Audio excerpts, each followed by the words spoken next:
तर भावनो तुम्ही मागच्या ब्लॉग मध्ये बघितलं असणार आहे की शेखर दादाचा कोलार मधला शेवटचा दिवस होता. तर नमस्कार भावनो, तुमचं स्वागत आहे ब्लॉग मध्ये. तर शेखर दादा आज जाणार आहे नाशिकला. तर भावनो तुम्ही बघू शकता शेखर दादा त्यांचं सामान गाडीमध्ये भरून राहिलो. भावनो तुम्ही बघू शकता शेखर दादा बसलेले आणि आता शेखर दादा परत कधी येते काय माहिती आपल्या ब्लॉग मध्ये. फुल 150 आहे. 150, 300, 350, 450.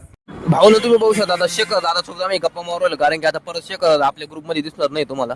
भावनो तुम्ही बघू शकता शेखर दादा सगळं सामान गाडीमध्ये टाकलेलं आहे. आता आवाज सांगून टाकतो. आपल्या ग्रुप मधलं मेंबर शेखर दादा चाललेले नाशिकला तुम्ही बघू शकता. भावना आता आपल्याला करमणार नाही थोडे दिवस.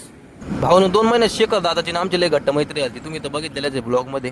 भावना आता तुम्ही बघू शकता आता मी आलो दुकानात नवीन बॉल घेण्यासाठी, कारण की आपला मागचा बॉल नाही का फुटला, तुम्ही बघू शकता. भावना आपल्याला गल्लीमध्ये खेळायला काही जमणार नाही, कारण की गल्लीमध्ये गाड्या होत्या, त्याच्यामुळे आपण आता चालवलं ग्राउंडवर. मी एक ऍड्रेस देऊ का? लहानपासून मोठा करा ना कशाला. आणि मग ज्याची भावना तुम्ही बघू शकता आम्ही इथं आलेलो क्रिकेट खेळायला. इथं एकदम मोकळी जागा आहे, कोलार पासून जवळच आहे आपल्या.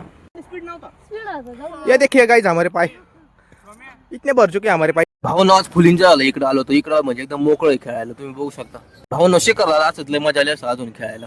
भावना आता आम्ही चालवलं घरी, जर जास्त वेळ झाला आपल्याला अंधार पडायला लागलाय, त्याच्यामुळे आम्ही चालवलं घरी. मी जिंकलो तर भावना मी जिंकलो. भावना तुम्ही बघू शकता चैतन्य मी सोम आम्ही 3 जण खेळतोय लुडो. मी जिंकलेलो आहे. भावना मी 1 नंबर जिंकलो, तुम्ही बघू शकता. तर चला तर भावना आजच्यासाठी एवढंच, भेटू परत नवीन अशाच ब्लॉग मध्ये. व्हिडिओ आवडल्यास नक्की करा. आपलं इंस्टाग्राम पेज फॉलो करून घ्या, युट्यूबला चॅनल सबस्क्राईब करा. धन्यवाद.